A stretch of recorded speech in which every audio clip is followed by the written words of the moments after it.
जय जिनेन्द्र। मैं हूँ संस्कृति और स्वागत आप सभी का अंतरयात्रा धर्म परिचर्चा में। 18 पापों में 12वां पाप है कलह। कलह यानी दो व्यक्तियों या कुछ व्यक्तियों का आपस में लड़ाई झगड़ा, गाली गलौज, विवाद, आक्षेप, इल्ज़ाम लगाना, चिल्लाना, आपस में भिड़ जाना, एक दूसरे की पोल या मर्म खोलना, भला बुरा कहना, अपमानित करना, नीचा दिखाना, क्रोधित होकर असभ्य बनना, कुल मिलाकर एक ऐसा वातावरण का बन जाना जो असहज हो, अशांत हो, अवांछनीय हो। कलह किसी भी कारण हो सकता है। स्वार्थ पूरा ना हो तो कलह हो जाता है। कोई हमारे अधिकार क्षेत्र में घुसने की कोशिश करे, हमारे अधिकारों को छीनने की कोशिश करे तो कलह हो जाता है। कोई हमारे साथ अन्याय करे, हमें या हमारे अपनों को शारीरिक चोट पहुंचाए, हमारी निंदा करे, हमारी चुगली करे तो भी कलह हो जाता है। कभी ईर्ष्या के कारण तो कभी द्वेष के कारण कलह हो जाता है। कोई अपमान कर दे या हमारे आत्मसम्मान को ठेस पहुंचा दे तो भी कलह हो जाता है। कलह करने के लिए दो लोगों की ज़रूरत होती है। अकेला आदमी कलह नहीं कर सकता। कई बार लोग कहते हैं कि झगड़ा मैं नहीं करता, वो करता है। क्या ऐसा हो सकता है? क्या ताली कभी भी एक हाथ से बज सकती है? कभी कभी लोग कहते हैं कि झगड़े की शुरुआत वो करता है, मैं नहीं करता। हो सकता है अपने कलह की शुरुआत आपने नहीं की, मगर आपने प्रतिक्रिया तो की। अगर आप प्रतिक्रिया न करते, रिएक्शन न देते, वापस दो बात न सुनाते, शांत रहते तो क्या कलह होता? कलह से कभी किसी का फ़ायदा नहीं हुआ है तो सिर्फ नुकसान। इतिहास में जाकर देख लें, भरत बाहुबली युद्ध हो, महाभारत हो, वर्ल्ड वॉर 1 हो या वर्ल्ड वॉर 2, केवल नरसंहार, खून खराबे और मौत का भयानक नज़ारा। किसी को भी क्या हासिल हुआ कलह से? बचपन से प्रेम के बंधन में बंधे भाई बहन धन दौलत के लिए, ज़मीन जायदाद के लिए कलह कर लेते हैं। एक पिता के 2 पुत्र थे। दोनों बेटे साथ में रह रहे थे। एक समय आया जब पिता की मृत्यु हो गई।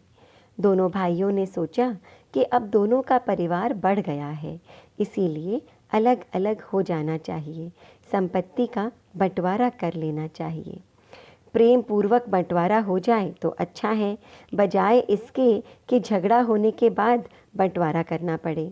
दोनों भाई बैठे और एक एक चीज़ बांटते गए। 2 मकानों में एक एक मकान दोनों ने ले लिया। इसी तरह 2 दुकानों में एक एक दुकान ले ली। काफ़ी चीज़ों का बंटवारा हो गया। शेष बचा घर का पुराना एक बड़ा सा दर्पण। वह बहुत कीमती था, इसीलिए उसके प्रति दोनों भाइयों में आकर्षण था। बड़े भाई ने कहा, इसे मैं लूँगा, और छोटे भाई ने कहा, मैं लूँगा। दोनों समझपूर्वक चलते तो कोई ना कोई हल निकल सकता था, लेकिन आपस की खींचतान ने तनाव पैदा कर दिया। उस दर्पण को लेकर दोनों भाइयों में तकरार हो गई, कलह हो गया।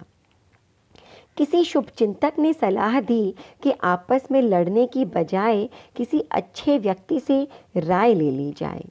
वह जो निर्णय दे उसे दोनों भाई स्वीकार करें। दोनों को यह सलाह अच्छी लगी। दोनों ने सोचा कि हमारे मुनीम जी बुजुर्ग हैं, परिवार के शुभचिंतक भी हैं, 2 पीढ़ियों से हमारे परिवार की देखभाल करते आ रहे हैं, उनसे राय अच्छी और कौन दे सकता है।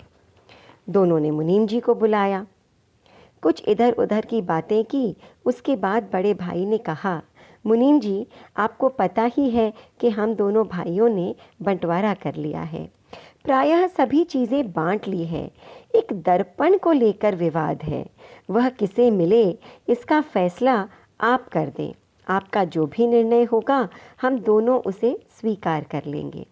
मुनीम जी ने कहा, वह दर्पण तुम्हारे पिताजी के कहने पर मैं ही खरीद कर लाया था। उसे तुम्हारे पिताजी ने जीवन भर संभाल कर रखा।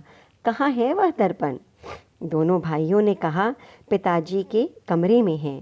मुनीम जी उस कमरे में गए जहां वह बड़े आकार वाला दर्पण दीवार में फिट किया हुआ था। मुनीम जी ने उसे उतार कर हाथ में लिया, आंगन में आए, उस दर्पण को दोनों हाथों से ऊंचा उठाकर जमीन पर पटक दिया। कांच के टुकड़े टुकड़े बिखर गए।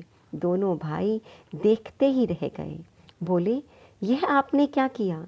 मुनीम जी ने कहा, तुम दोनों भाइयों में फूट हो, इससे अच्छा इस दर्पण का फूट जाना ज़्यादा सही है। मैंने इस परिवार को हमेशा अपना ही माना है। मैं कांच की फूट तो देख सकता हूँ, पर तुम दोनों भाइयों के बीच की फूट नहीं देख सकता। इसीलिए दोनों के बीच में फूट का जो कारण था, मैंने उसे ही समाप्त कर दिया।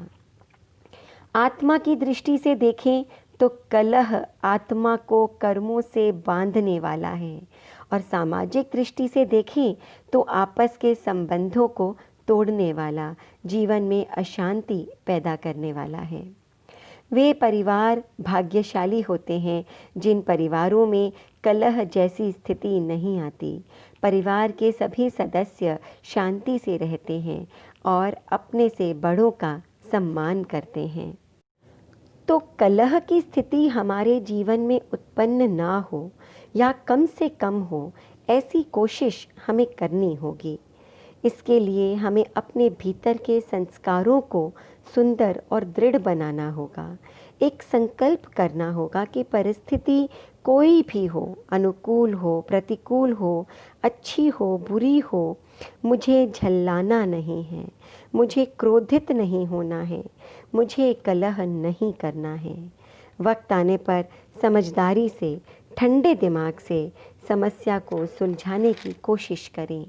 तैश में आकर गलत प्रतिक्रिया, गलत रिएक्शन ना दें। आदमी पढ़ा लिखा हो या धार्मिक, अगर वह बात बात में उत्तेजित हो जाता है तो ना तो उसकी पढ़ाई लिखाई किसी काम की रह जाती है और ना ही धार्मिकता। पढ़ा लिखा व्यक्ति यदि लड़ने झगड़ने के लिए बड़े बड़े शब्दों का प्रयोग करता है, अंग्रेजी आदि भाषाओं का प्रयोग करता है, तो भी वह उसकी चरित्र की खूबसूरती नहीं, बदसूरती को ही दर्शाता है। एक धार्मिक व्यक्ति बहुत धर्म ध्यान करता है, मगर विपरीत परिस्थिति आने पर कलह कर लेता है, गांठ बांध लेता है कि आगे से मुझे इस व्यक्ति का चेहरा भी नहीं देखना है, तो वह व्यक्ति वास्तव में धार्मिक नहीं हो सकता। हम सांसारिक जीव हैं, ना चाहते हुए भी आपस में छोटी बड़ी बात हो जाती है। कलह को बढ़ने ना दें, हम पहल करें और उसे समाप्त कर दें। लंबा ना खींचें, क्षमा मांगें और क्षमा करें। अपनी शांति और पुण्य को व्यर्थ खोने ना दें।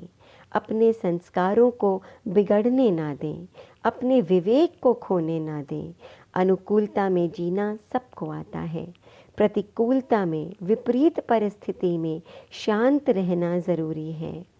ध्यान रखना ज़रूरी है कि कलह से किसी का कोई फ़ायदा नहीं होता।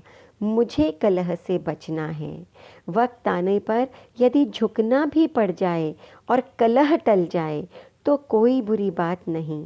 अपनी स्वार्थहीनता, अपने संस्कारों और संकल्प को दृढ़ बनाना होगा। प्रयत्न करके, कोशिश करके, अभ्यास करके, प्रैक्टिस करके। जब इस संसार से विदा लें तो किसी से कोई कलह, कोई बैर ना हो, बस यही कामना रहे। आगे चर्चा करेंगे 13वें पाप अभ्याख्यान पर। तब तक के लिए आज्ञा चाहूँगी। ओम अरहम।